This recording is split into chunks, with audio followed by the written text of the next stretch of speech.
Good morning south Andaman ব্লগে সবাইদের welcome জানাচ্ছি। আবারও চলে আসলাম নতুন একটা ভিডিও নিয়ে। আশা করছি আমার ভিডিওটা আপনাদের কাছে ভালো লাগবে। আমার ভিডিওর পাশে থেকে ভিডিওটা ফুল ওয়াচ করুন। যারা চ্যানেলটাকে সাবস্ক্রাইব করেনি প্লিজ চ্যানেলটাকে সাবস্ক্রাইব করে দেবেন। তো সকালবেলা ভোরবেলায় উঠেছি, স্কুল আছে, তো উঠে বাইরের কাজ সমস্ত করে ঘরের ভিতরেরও হয়ে গেছে কাজ, তো ওগুলি আর শেয়ার করলাম না। চলে আসলাম কিচেনে, দুই পাশের সেলফটা মুছে নিয়েছি, রয়েছে কিছু বাসন ধুতে বাকি, তো ভাবলাম ভিডিওটা এখান থেকে শুরু করি। তো বাসন ধোবো এখন। আর সকালবেলা ব্রেকফাস্টে ছিল রুটি, তার সঙ্গে একটা মিক্স সবজি বলতে ফুলকপি আলু মটর থেকে একটা সবজি করেছিলাম। তারপরে এই দেখুন, এই যে এখানে সেই ব্রেকফাস্ট বানানো যে বাসনগুলি ছিল বা খাওয়া দাওয়ার পরে যা থাকে সেই সমস্ত বাসন ধুলাম। তো এখানে ধুয়ে নেব, ধোয়ার পরে ঝুড়িতে রাখতে হবে। ঝুড়িতে রাখার পরে জলটা ঝরে গেলে আবারও সমস্ত থালা বাসন আমার শুকিয়ে গেলে ভরে রাখতে হবে। তো এই দেখুন, ধোয়ার সময় যে সাবান ছিটে গেছে চারিদিকে, তো সিঙ্কের চারিদিকে ধুয়ে নেব ভালো করে, না তো সাবানের দাগ হয়ে যাবে চারিপাশে। তো সঙ্গে সঙ্গে ধুয়ে নিলাম। তাই দেখুন, এই যে এখানে আমার স্নান হয়ে গেছে। সকালবেলায় কিছু জামা কাপড় ছিল সেগুলি ধোয়া হয়ে গেছে। তারপরে অনেক দিন ধরে ডাল করা হচ্ছে না, তো ভাবলাম আজকে একটু ডাল করি। তো এখানে ডালটা বের করেছি, ভালো করে ধুয়ে নেব এখন। ধুয়ে কিছু সময় ভিজিয়ে রাখতে হবে, রেখে দেব। তো এই যে ডালটা ভিজিয়ে রাখলাম, তার সঙ্গে এই দেখুন রোজে নেওয়া গায়ের দুধটাও চলে আসছে। তো দুধটাও মানে গরম দিতে হবে, তার সঙ্গে ডালটাও বসিয়ে দিলাম। তো বসিয়ে দিয়ে ভাবলাম বাইরের দিকে যাই, জামা কাপড় যখন ধোয়া হয়ে গেছে রোদ আছে মেলে দিই। এখানে আজকে হাওয়া নেই, তো রোদ আছে, তো মেলে দেব। আর ওখানটায় তো ডাল বসিয়েছি বললামই, তার সঙ্গে দুধটাও হয়ে গেছে গরম দেওয়া। তো এখান থেকে গিয়ে ডাল সিদ্ধ হয়ে গেছে। আর দুপুরের জন্য ভাত রান্না করব, সেটাও চালটা ধুয়ে বসিয়ে দিয়েছিলাম। তো এই দেখুন, এই যে চলে আসলাম, ডালটা ফেটে দিলাম, ভালো করে ফেটে নিয়েছি, নুন হলুদ দেওয়া হয়ে গেছে। এখন জল দেবো। পাশেই দেখুন এই যে ডিম বের করেছি, তো ভাবলাম ডাল করব যখন একটু ডিমও করি। তো ঘরেরই ডিম এটা, তো নারকেলের দুধ থেকে রান্না করব। তারপরে ডিমটাও সিদ্ধ হয়ে গেছে আর ভাত নামানো হয়ে গেছে আমার। তারপরে ডিমটা সিদ্ধ করলাম।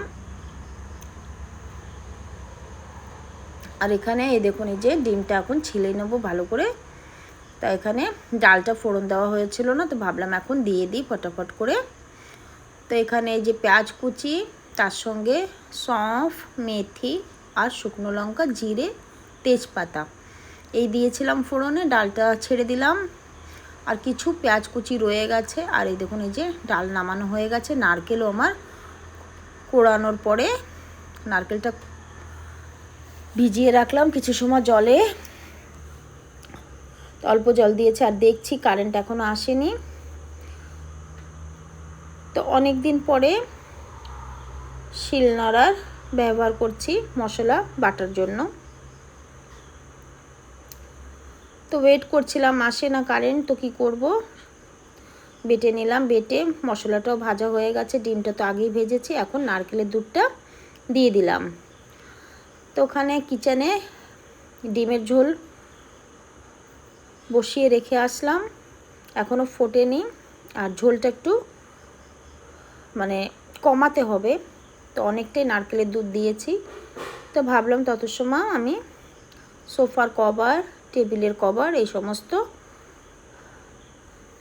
গুছিয়ে নিই। তো গোছাতে গিয়ে দেখুন পড়েছিলাম আজকে। আর সবথেকে বড় কাজ রয়েছে কিছু বলতে অনেকটাই জামা কাপড়। তো ভাবলাম ডিমের ঝোল হতে একটু সময় লাগবে, তো সেই সময়টায় আমি জামা কাপড়ও বের করে নেব আর ভাঁজ করে নেব। তো এখানে হয়ে গেছে সোফায় কভার লাগানো আমার।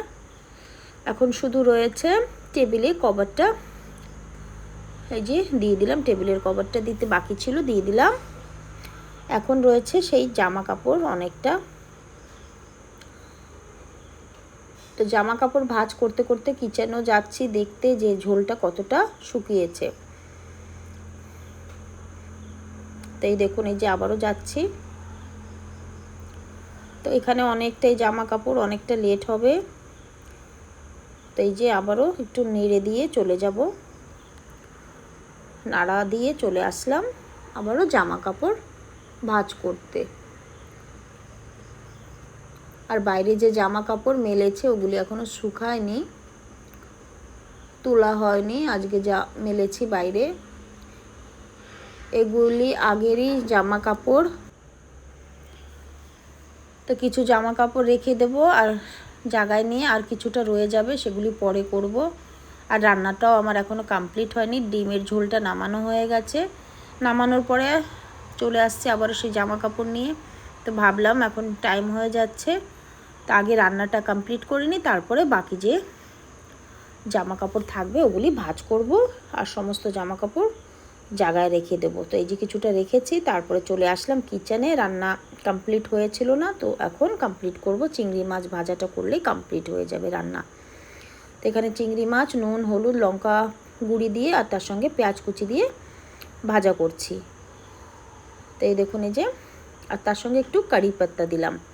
তা আশা করি আমার ভিডিও আপনাদের কাছে ভালো লেগেছে। যদি ভালো লাগে চ্যানেলটার পাশে থেকে চ্যানেলটাকে সাবস্ক্রাইব করে দেবেন, ভিডিওটাকে লাইক করবেন, কমেন্টসে জানাবেন ভিডিও কেমন হয়েছে। আবারও আসবেন।